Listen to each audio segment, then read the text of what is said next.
Hello everyone and welcome to the affiliates tutorial for NetStream.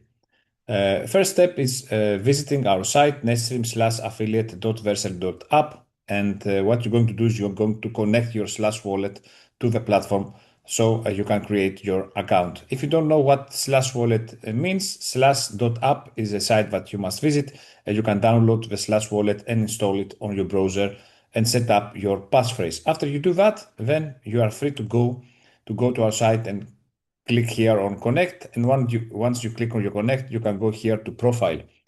Once you visit your profile, you will be asked to input your email and a username. Pick an easy username, and once you input them and click on the button, you will see your affiliate link. You can copy your affiliate link and share it with your network.